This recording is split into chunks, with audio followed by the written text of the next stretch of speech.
King Lot violently grabs Princess Morgan by the neck and pins her against the wall. He then rips off her dress in front of all the soldiers and tries to dominate her, because she just accused him of being a lazy cunt. Princess Morgan doesn't back down as she swings her hips and keeps pressuring him if he has the guts to do it. But as the soldiers snicker and stare at her with lewd looks, King Lot suddenly drags Morgan away by her hair because he has a more brutal punishment for her. King Lot then ties Morgan's hands to a stick and leaves her in the middle of the wasteland. Actually, he knew that Morgan had seduced him into an alliance in order to use him to eliminate King Arthur's illegitimate son, so that she could ascend to the throne with little effort. However, King Lot believes that Morgan has failed to recognize the nature of their alliance and where the true power lies, so he dropped her off in the middle of nowhere for a night of reflection. If she's lucky enough not to be eaten by the wolves, she'll still have a chance to work with him.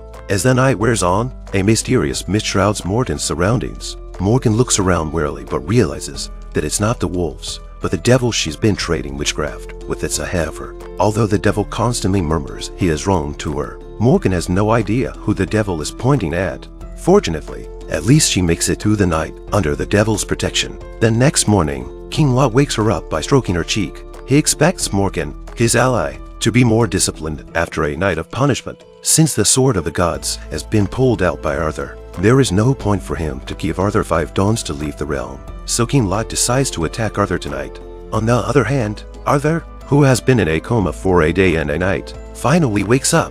He still can't believe he actually drew the sword of the gods. Though he's still a little weak, Merlin insists on organizing Arthur's coronation tonight. Hundreds of warriors have come to see Arthur pull out the sword of the gods and make him king. Morgan arrives at the castle on horseback, but she's here to send a message. Morgan tells Merlin about King Lot's plan to attack tonight, and she leaves with a message wishing them good luck. So Merlin prepares for battle and makes sure the coronation goes off without a hitch. I present to you your undoubted king! And so it was that Arthur was crowned, watched and cheered by the crowd, and then made his proclamation as king. He would not fail to fulfill the high expectations of those present and would rule his people in a new way. Arthur then appointed his brother Kay as marshal and his foster father and savior Lentes as royal guard. I am Arthur Pendragon, and I am proud to be your king.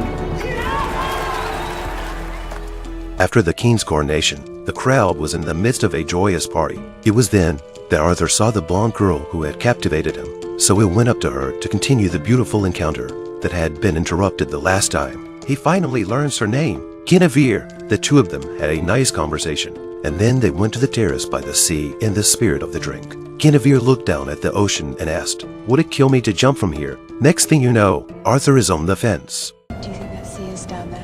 Do you want to find out?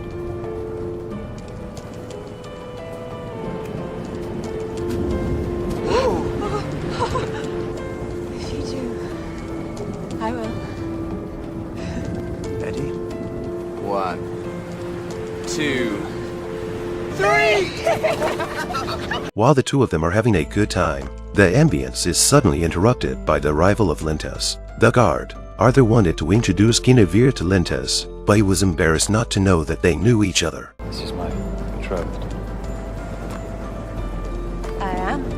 This truth definitely hit Arthur hard. Although Arthur tried to fake a smile to congratulate them on their engagement, he was still upset when he saw their intimate behavior and had to leave. While he is still in the sadness of his lost love, he realizes that the enemy has already entered the party in disguise. The battle begins in an instant. Merlin immediately had Arthur evacuated, but King Lot, who wanted to take Arthur's life, came after him. Arthur's adoptive father immediately rushed out to avenge the murder of his wife. Obviously, the two of them are very different in terms of fighting strength. The arrogant King Lot even put down his sword and stabbed Arthur's foster father with a spear instead. King Lot thought that the killing was over, but Arthur's foster father was able to endure the pain of the spear penetrating his abdomen and approached King Lot a little bit.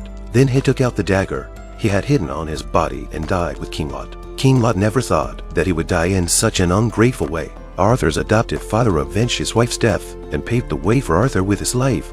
A woman walks into the jungle late at night looking for the devil she's been trading with. She undresses and tells the devil that she needs more. Tell me what I have to do. Not long ago, King Lot, who was allied with Princess Morgan for the throne, was killed putting Morgan's ambitious plans on hold. Morgan can only watch as Arthur, the illegitimate son of the former king, takes the throne she so desperately wants. Morgan and Arthur are half-siblings. In fact, Arthur, not wanting to antagonize his sister, suggested that he could share the throne with her. It's either you or me, it can't be both. Why not? For you, this is nothing. For me, everything. Men are not my way to this.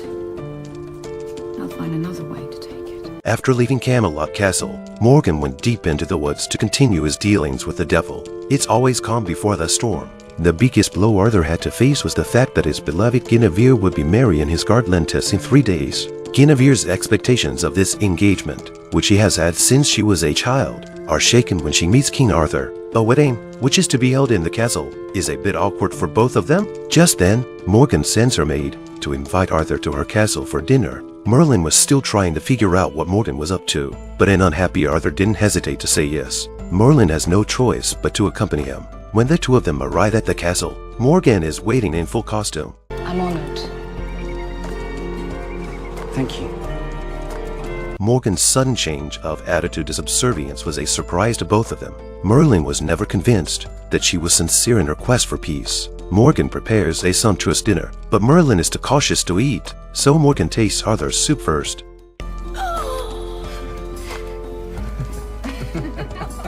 And so the dinner went on in such a pleasant atmosphere. After the dinner, Arthur fell asleep in Morgan's castle. Morgan came to visit him in his room late at night. The two of them were now as close as siblings can be without hatred. But this time Morgan approached him with a purpose. On the surface, she said she wanted to get to know her brother and made Arthur drop his defenses. Then she pretended to accidentally cut Arthur's chest when she was about to wipe him. Her ring was then stained with Arthur's blood, and she left the room. Satisfied, Merlin was still standing in the hall, so Morgan invited him for a drink.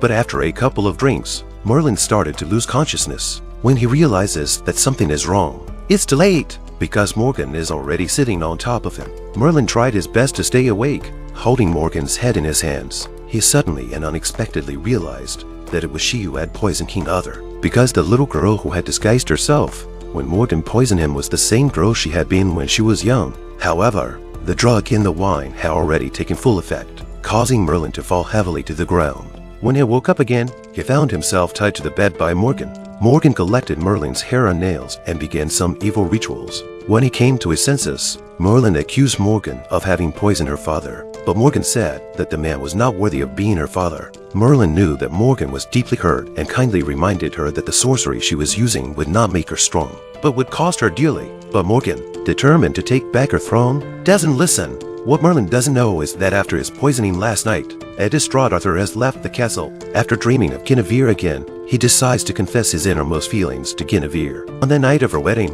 the bride secretly gets up and takes the deer's blood. She hid under the bed and pours it on the white sheets. The blood was enough to fool the others. Guinevere and Lentus were childhood sweethearts, betrothed since childhood. But then the handsome King Arthur burst into Guinevere's world. They met on the beach and fell in love at first sight. Arthur was dismayed to learn that Guinevere was betrothed, but his love for Guinevere was uncontrollable, so he snuck into Guinevere's bed on the morning of the wedding. Tell me you're not thinking of me, and I'll leave you alone. Meet me at the beach.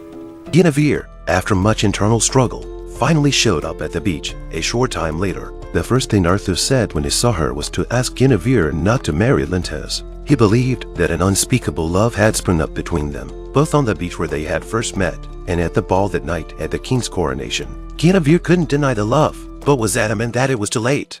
Getting married. Don't. Are you asking me as my king? Or as a complete stranger who's only met me twice, who's decided that he can order me about? Arthur questions why she came to this beach if she didn't have the same feelings for him. You came because you wanted this too. No. Maybe. The two of them eventually came close to each other and kissed. They gave themselves to each other, body and soul, on that beach. Guinevere then told Arthur that after this one moment, their affair was over and that it would remain a secret in their hearts. After all, she chose to remain married to her childhood sweetheart, Lentus. On their way back, they met a deer that had been shot by an arrow. Guinevere immediately filled a wine vat with deer's blood for her wedding night. Back at the chateau, the atmosphere was one of wedding joy. Arthur was at a loss as to how to face his savior. Tess, the groom of the evening, Tess even asked Arthur to perform the wedding ceremony for him, and Arthur could only agree awkwardly. And then, to the sound of a beautiful song, the bride, accompanied by her father, slowly entered the room. Guinevere passed Arthur and came to the groom. Arthur could only bear the pain in his heart and perform the marriage ceremony for the newlyweds. May these rings stand forever as a symbol of your unity and fidelity. May you live and grow old together, knowing only the truth of undying love. Meanwhile, King Arthur's sister, Morgan, began to use Arthur's blood for witchcraft. By doing so, she was able to see what Arthur's eyes had witnessed, and thus learn the secrets hidden within his heart.